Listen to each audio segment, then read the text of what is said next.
Amateur Radio News and Notes for Friday, May 1st, 2026. I'm Ed Kabik, November 2, Echo Charlie. In the log this week, Icom teases the X026 radio ahead of Dayton Hamvention. Hamlib wins the 2026 Amateur Radio Software Award.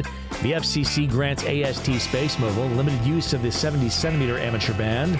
We'll talk about some MVARC Nets on the air, see what's happening with DX, get a solar activity update, talk about some upcoming contests, and take a look at interesting online radio content. As always, links to all the reference content can be found in the show notes or at our Substack at mvarc.substack.com. Icom's Japanese Facebook page teased the prototype radio to be shown at this month's Dayton Hamvention, called the X-026, in a short video. In the video, a radio with what appears to be a detachable head and a separate base is shown along with a car having two different antennas. As you can imagine, speculation online abounds, but one of the leading theories is that we may be looking at a mobile HF, VHF, UHF rig being shown at Dayton as a potential successor to the Icom 7100. The 7100 is still in production and was originally shown at the Tokyo Ham Fair in 2012 and released generally in 2013, so it may be ready for a refresh. That said, details are few, so we'll have to stay tuned to see what develops. Amateur Radio News and Notes will be at Dayton Hamvention again this year, so we'll make sure to give you all the details as soon as they become available.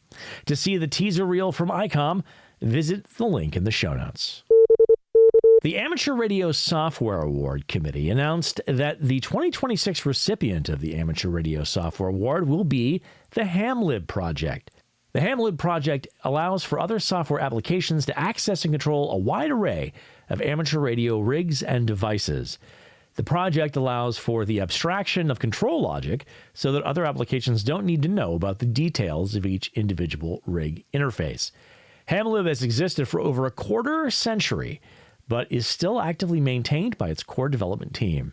Congratulations to the Hamlib team for this well-deserved award. For more information about the award, visit arsaward.com and check out Hamlib at hamlib.github.io.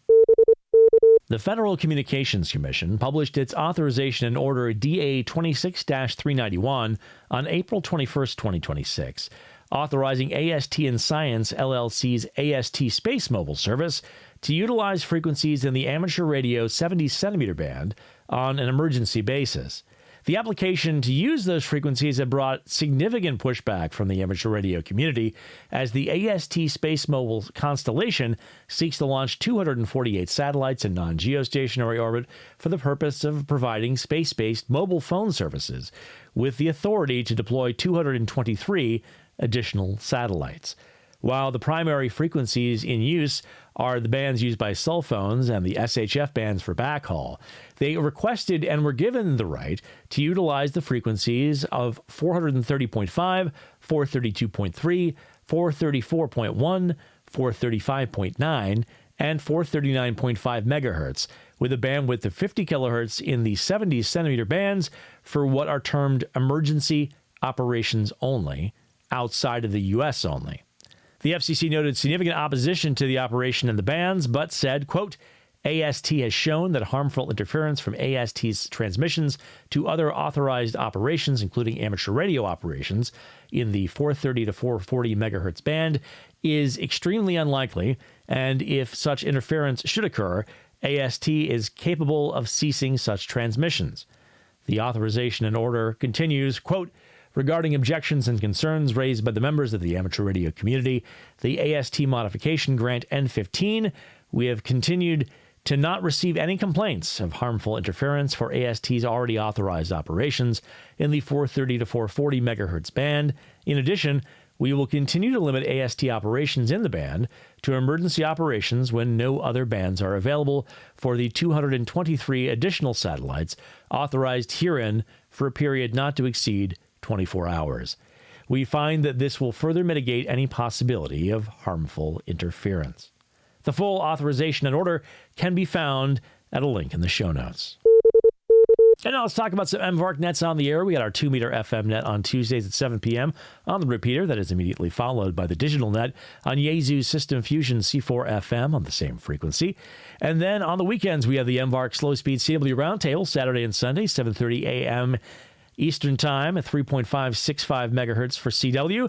And then on the MVARC Cherry Tree Net, it's Saturday and Sunday, 8:30 a.m. Eastern Time at 3.920 megahertz lower sideband, where we always have a great conversation, and you are always welcome to join us.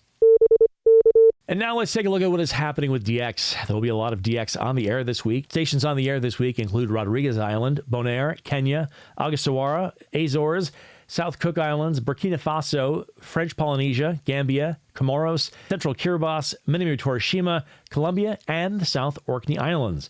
A calendar of DX expeditions can be found at dxnews.com/calendar and at NG3K's announced DX operations list at ng3k.com. And now it's time for a solar activity update. As we go to press, the solar flux index was 143, and the estimated sunspot number was 142, with 6 numbered sunspot regions visible from Earth. Over the last week, the SFI has increased. Solar activity has been at low levels for the last 24 hours. The geomagnetic field has been at quiet to unsettled levels in the last 24 hours, and the KP index reached 5 yesterday. The solar wind peaked at 530 kilometers per second. Solar activity is predicted to be at low levels with a chance of M-class flares today through Sunday. The geomagnetic field is forecast to be at quiet to unsettled levels today and Sunday, and at quiet levels on Saturday. The chance of solar radiation storms at the S1 or greater levels at 10% today through Saturday. R1 to R2 radio blackouts are likely today, predicted the probability of 65% today through Saturday. R3 or greater blackouts are possible, with a 10% chance predicted today through Saturday. It remains a fantastic time for amateurs to get on the air and work the world. Good sources of real-time solar information include spaceweatherlive.com and solarham.com. A good overview of conditions can be found at dx.qsl.net/propagation. To see D-layer absorption data and associated radio blackouts, visit the NOAA DRAP page. And to see real-time maximum usable frequency, or MUF, and critical frequency, or FOF2 information from Radiosonde data, visit prop.kc2g.com. And now let's take a look at some upcoming contests. This weekend brings the RCC Cup, the SBMS 2.3 gigahertz and up contest and club challenge, the Microwave Spring Sprint, the ARI International DX contest, the F9AA Cup on PSK, the 7th Call Area QSO Party, the Indiana QSO Party, the Delaware QSO Party, the New England QSO Party, and the WAB 7 megahertz phone contest.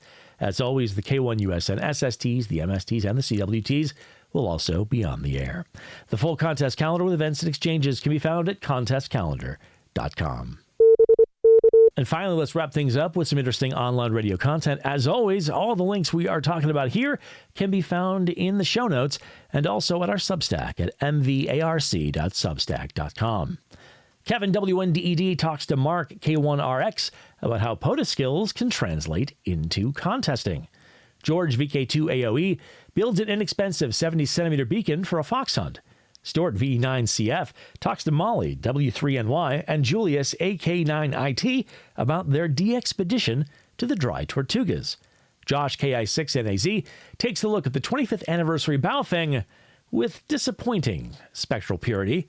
Dr. Tamithosco WX6SWW takes a look at solar flares and recent space weather. Andres HB9BLA builds a programmable signal generator for receiver testing. Mike K8MRD shows how to use a slicer to get your call sign on 3D prints. Shortwave Investigation takes a look at mystery signals on the shortwave bands. Stuart VE9CF talks about ways to protect your privacy in amateur radio. Michael KB9VBR talks about POTA interactions with nets and shows how he deals with conflict. Josh KI6NAZ speculates about the Icom X-026. ARA N6ARA does a speed build of the Pebble HF kit radio. Lewis M3HHY talks about places where radio scanners are illegal. Josh KI6NAZ tries out a 3D printed antenna launcher. And Walt K4OGO talks about getting the most performance out of your end-fed half-wave antenna. Well, that is it for this week. I've been Ed November 2 Echo Charlie. Thanks, as always, for joining us. We hope you have a great week ahead. Best 73, and we look forward to seeing you next week.